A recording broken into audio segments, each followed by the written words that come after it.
Hello, everyone. How are you doing? Happy Sunday to each and every last one of you. I hope you guys are having an awesome, wonderful morning. All praises to the Most High. We're going to come in and we're actually going to do this biblical tour for today. Um, this is a do over, even though I still have the previous message for this. It was during the time when I was doing that video, I was picking up a lot of interference, so I wanted the message to be very upfront, to the point, So I was like, I'm just gonna come back in and we're gonna just do this over again, okay? And I'm gonna put this message out today since this is Sunday, and it was scheduled. I was gonna put it out today anyway. All right. So we don't have many cars, but however, we're not gonna do too much reading the actual scriptures. But I will start open up today's biblical tour with a devotional reading from the. Oh, we did that one before. Um, we will do a devotional passage uh, from this solo message book here. Okay, just to give us an opening. Okay, and then we're gonna go into the actual biblical tour where we're gonna be talking about today's text that Spirit would like us to look into. Okay. All praises to the Most High. If we can just pause for a moment of silence, please.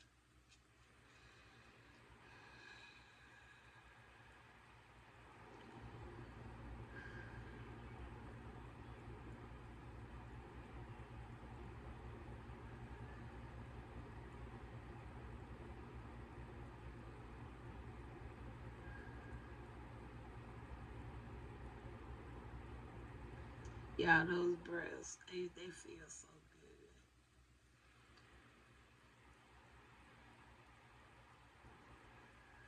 good. Ooh, it feels good. All praises to the Most High. All praises. So, as I said, we're going to start out. We're just going to read a passage. And this passage is actually coming from Proverbs chapter 20. And we're going to read verses 22 through 30. Even though it may line in with what we're going to talk about to a certain degree, and it may not. But I just wanted to open up with just a passage, and then we're going to get into the actual message, okay? Hope you guys can hear me okay. I'm not talking very loud this morning because it is still a little early, okay? All right. And it reads, don't ever say, I'll get you for that. Wait for God. He'll settle the score. I never said I'll get nobody, but Lord knows I've been asking the Most High to get me some justice. Ooh, all praises. The Most High hates cheating in the marketplace. Rigged scales are an outrage. The very step we take comes from the Most High. Otherwise, how would we know where we're going?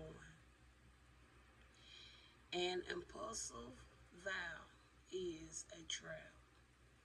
Later, you'll wish you could get out of it.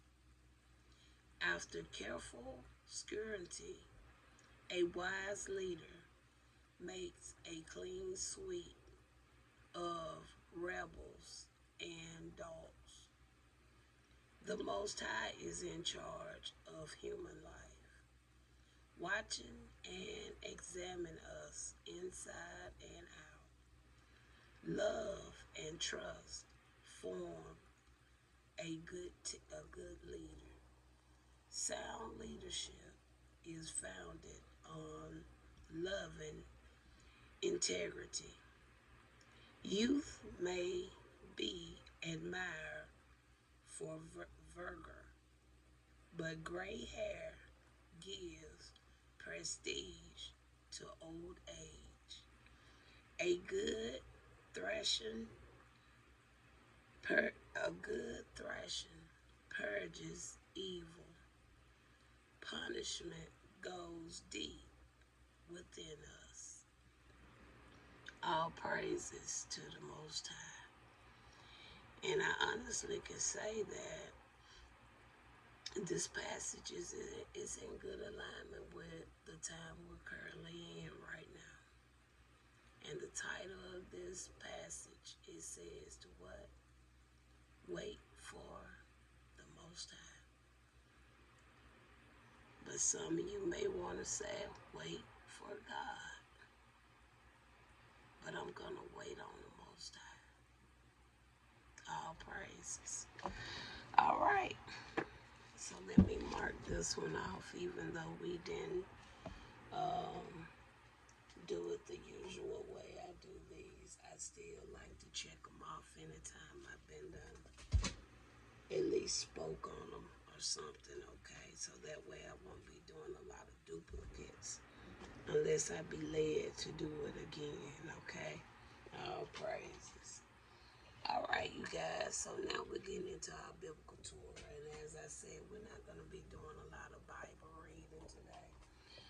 But I will let you know the scriptures that you can go and read. Maybe one day, you may not, you may just have some free time. You can may want to follow back over this passage and this biblical tour, because I'm not doing I'm not getting into the actual biblical verses on today, okay? So the first one we have, you guys, is going to come from the book of Exodus. So we have two. So let's see which one are we focusing on first. So Spirit, are we going to focus on the Art of the Covenant? Or are we focusing on the tables of stones? The table of stones is what we're going to be focusing on. So since I'm not familiar with the table of stones, I would like to look into that, okay? So let's look at the table of stones. So are you familiar with the table of stones? That's one I'm not familiar with. So let's look into the table of stones. So the table of stones is coming from 1 King, all right, chapter 8, verse 9, okay. It says, in biblical tradition, the table of stones, more commonly known as the tablet of stones, okay, or tablets of the law. So we're talking about the law, right? Back to what I was saying, kind of lining, okay. The scripture, the verse which is read from Proverbs, was just telling us to what? Wait on the Most High. And it says he has a problem with people changing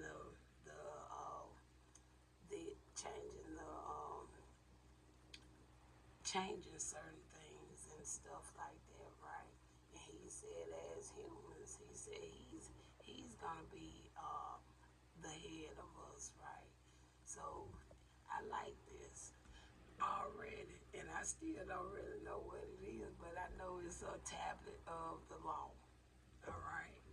It says they are two pieces of stone. So this here got a lot to do with Moses, I guess, the Ten Commandments. Ten Commandments a lot when it comes to the government messages, okay?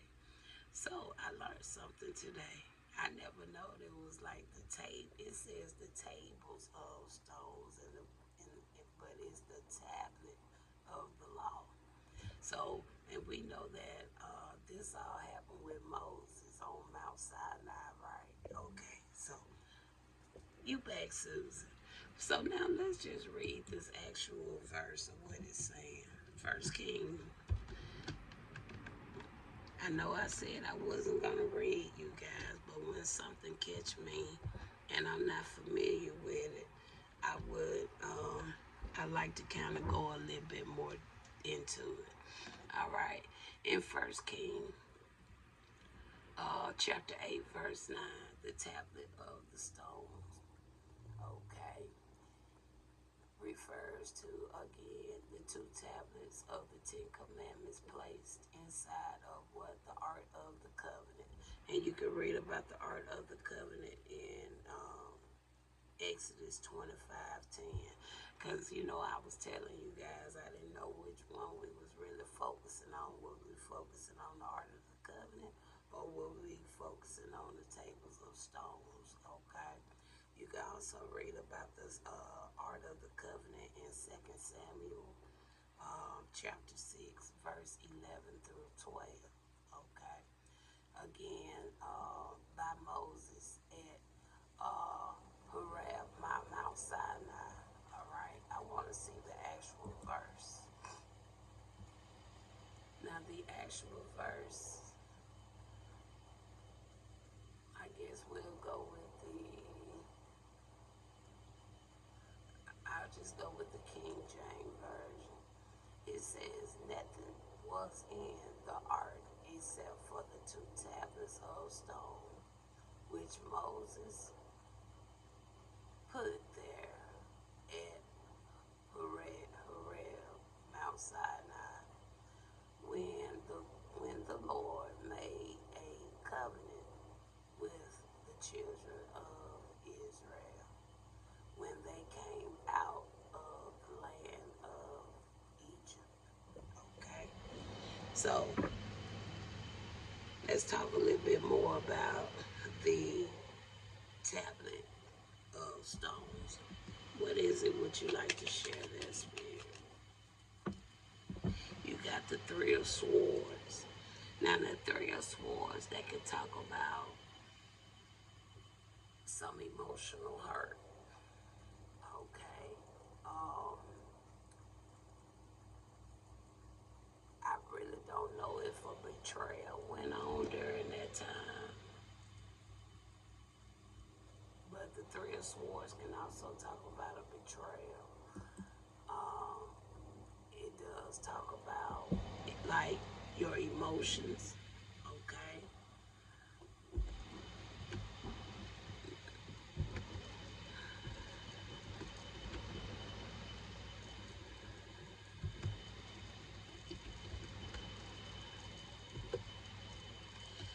Okay.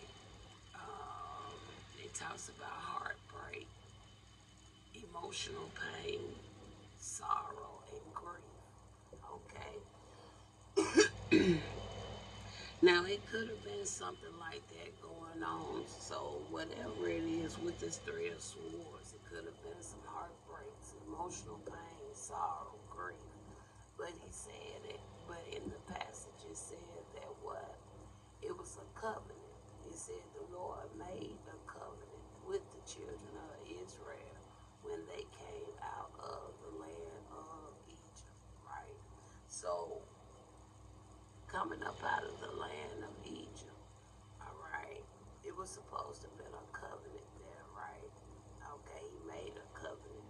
But then with the three of swords, now it could have been some betrayal, all right? It could have also been just that emotional pain, grief, and sorrow. Because look at everything that they had to go through. They went through a hell of a lot, and they endured a lot. They had faced many challenges along the way. All right. Tell me why we have a three of swords here.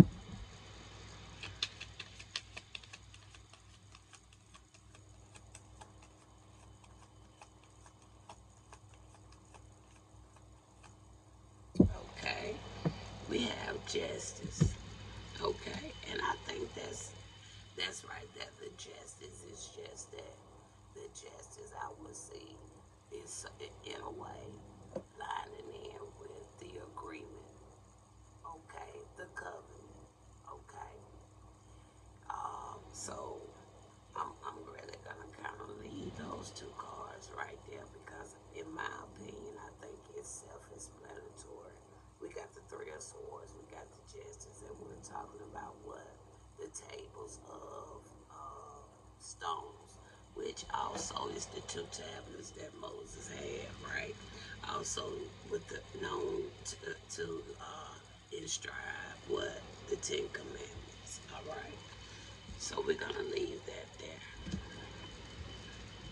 Now, next we want to talk about the elders. Okay, we want to talk about the elders. Now, um, which elders are we going to be talking about? The ones in First King, or the elders in Numbers? So we're going to be looking at the elders in Numbers. I said we weren't going to read scriptures, y'all, but I kind of want to look into this one too. All right. So give me just a second. I kind of want to look into this one too. So let's go to Numbers chapter 11. And we're going to look at verse 16 through 17. All right. So let's look at Numbers. Okay. And we're still talking about Moses here, right? Okay. So we're still talking about Moses. And I'm going to read it according to, y'all know I'm into the Most High, but like I say, I'm just going to read it as I see it today, okay? The Lord said to Moses, bring me 70 of Israel's elders who are known to you as leaders and officials among the peoples. Have them come to the tent of meetings. So they had a meeting, right? It was some type of meeting where they all wanted to, the Lord wanted them all to gather up, right? Okay. And they may stand there with you, okay? I will come down and speak with you there, and I will take some of the power of the Spirit that is on you and put it on them. They will share the burdens of the people with you so that you will not have to carry it alone. So kind of like the elders is in some type of way, I would say,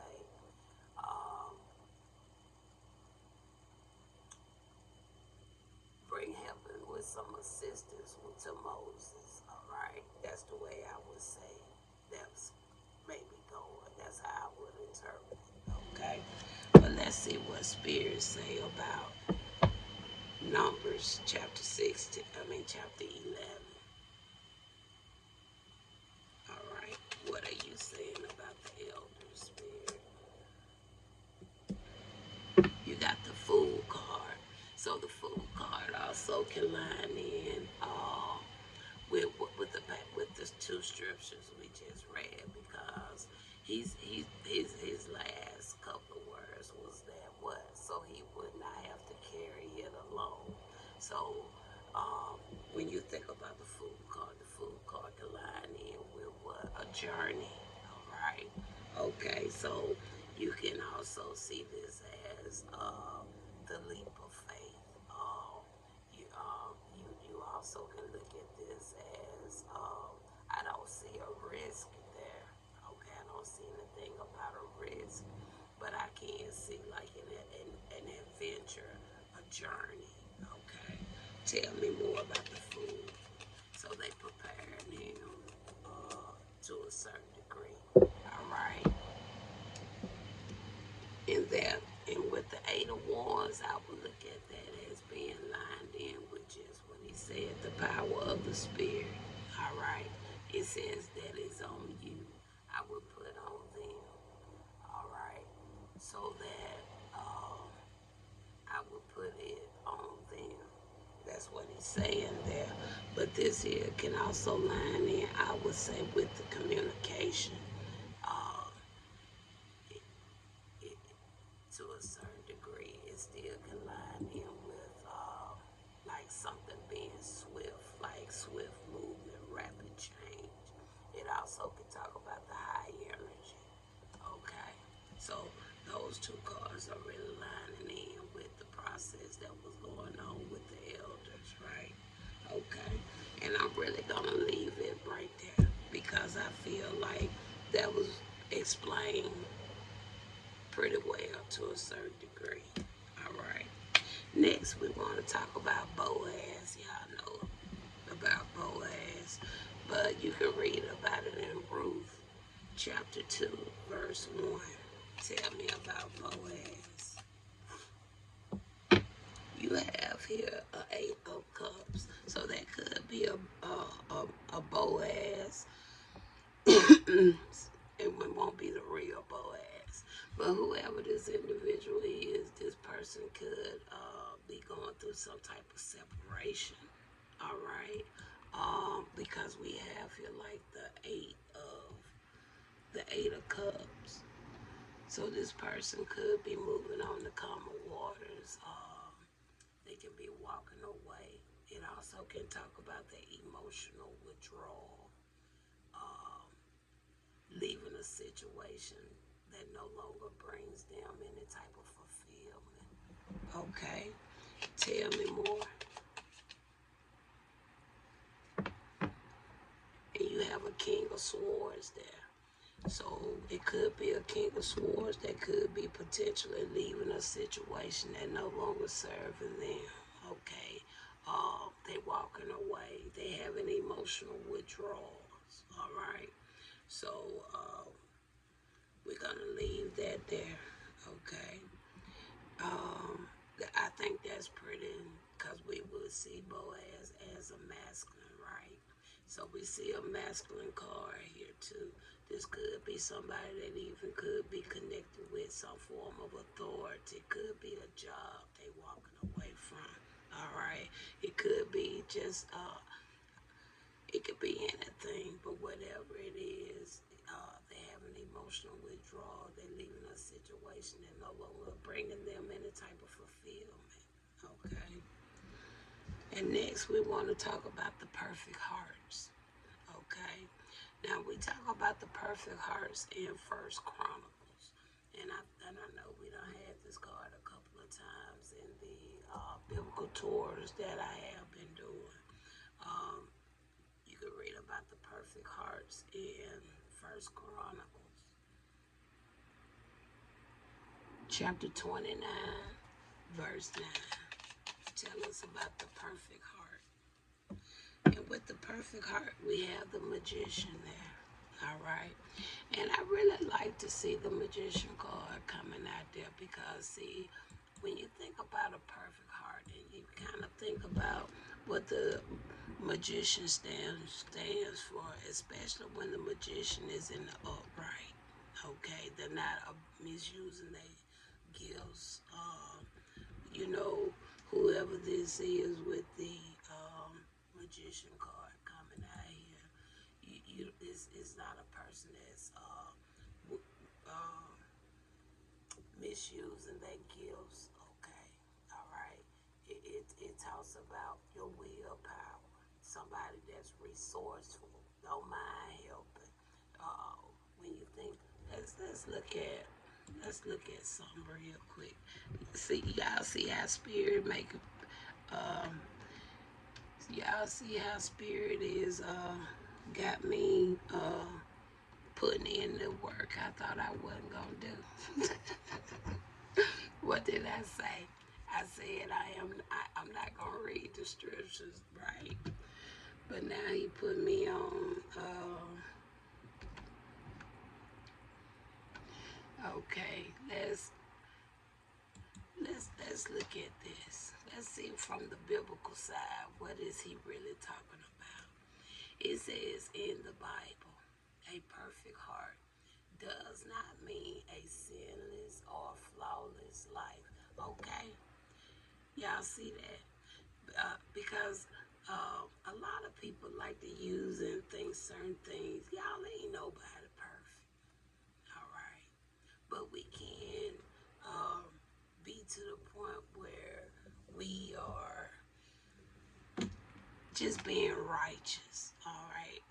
You know, you ain't going out trying to help nobody marriage. You ain't going out stealing nobody. Going back to what those 10 Commandments. If you follow those 10 Commandments, that's you. You have a perfect heart. Okay. So it says instead it translates from the Hebrew word um, shalom. Okay. Meaning whole, complete, sound, and undivided. Look at that. It describes a person who, what inner self, is fully committed, loyal, and completely oriented towards the Most High, rather than being divided by worldly idols. And what did I say? Because when you look at the magician, going back to the magician real quick, let's pull that back up. Let's go back to it if I can find it. Okay, hold on. Let's go back to the magician. Let's go here. And I'm going to tell you about the magician card because it talks about the willpower. You're not trying to get things the easy way. All right? You're not trying to cheat your way through. It talks about that resourcefulness. And it says what? The power to what? Turn your ideas into reality. That's a perfect heart. All right? Using what you have. And when you look on that magician card, you'll see all 4 elements there. Using what Spirit have given you. All right? All praises.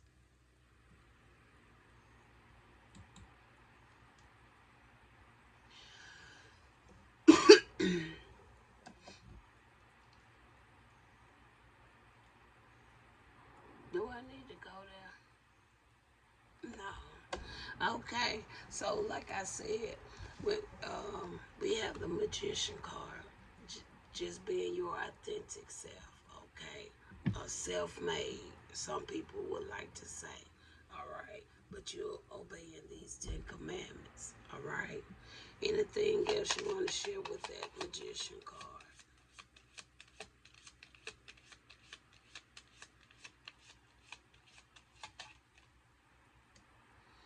You got the 2 of Pentacles. Now that 2 of Pentacles, I just can say, going back to what we already kind of said to a certain degree, pretty balanced, all right? Pretty balanced in my opinion, because we said already what? Whole, complete, sound, and undivided, okay? That's really what I'm saying right here. The cards are still lining up, saying the same thing. Okay. Now, the last card we have, you guys, and I do want to look into this one too. Yeah, Spirit just made me told me who was in charge.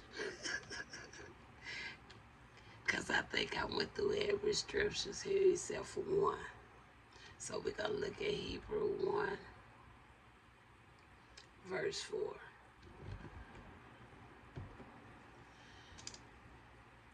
Hebrew 1, verse 4.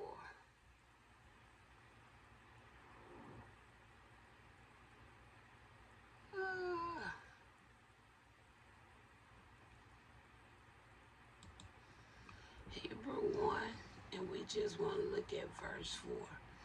And we're talking about the scepter of righteousness. Wow. And I was just saying that really about the perfect heart, right? So let's see what Hebrew chapter 1 verse 4 say. It says, so he became as much superior to the angels as the name he had inherited is superior to theirs. Okay, and then it just goes on. Okay, wow. Okay, so tell us about the scepter of righteousness. And right there, you have the 5 of Pentacles coming out. Now, the 5 of Pentacles, now that could just talk about being left out. So, also could talk about poverty. Okay.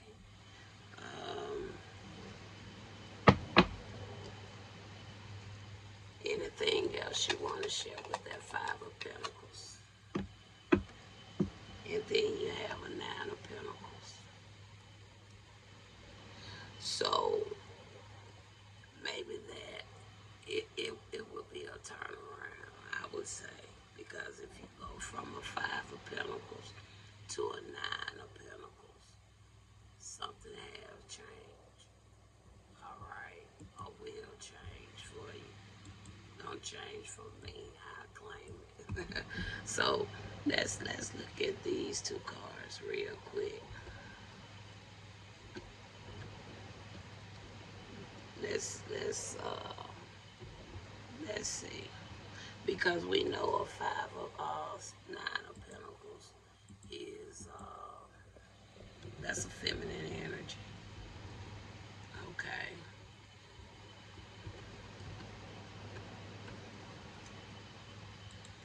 So when you combine the 2, it represents a powerful journey from hardship. And that's going back kind of like what we was just reading, right? I really like how this here lined up, because I feel that even though these are the cards Spirit gave me for today's biblical tour, I can really see how everything really lined up. And we started with a passage that says what? Wait on the Most High. And everything just went accordingly. And I really like it. It really gave me some motivation. This today's biblical tour enlightened my spirit. Okay. So all praises to the Most High. So let's just end with an affirmation. How about that? Let's see, can we find the affirmation there?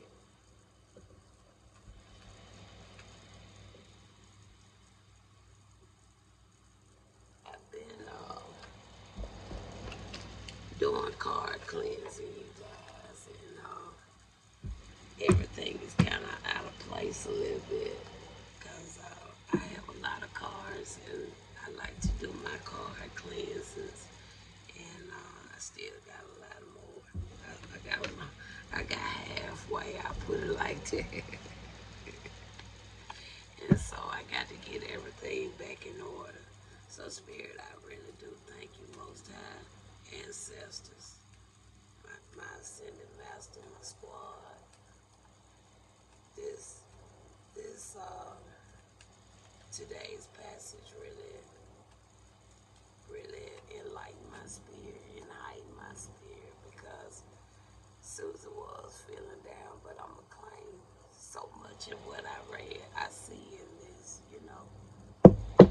all praises to the Most High. Hope you can resonate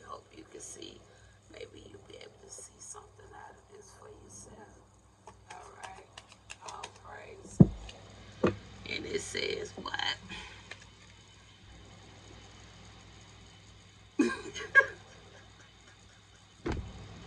Do y'all see that?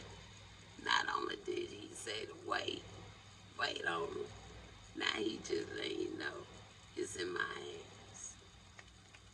All praises to the Most High. My trust in life is implicit. The Most High greatest knowing and my greatest love guide my heart and my choices. My faith is steady and I remain true to my life. Everything unfolds according to the Most High will. All praises. Thank you, Most High. Thank you so much. All praises. So you guys, I hope you enjoy the rest of your Sunday.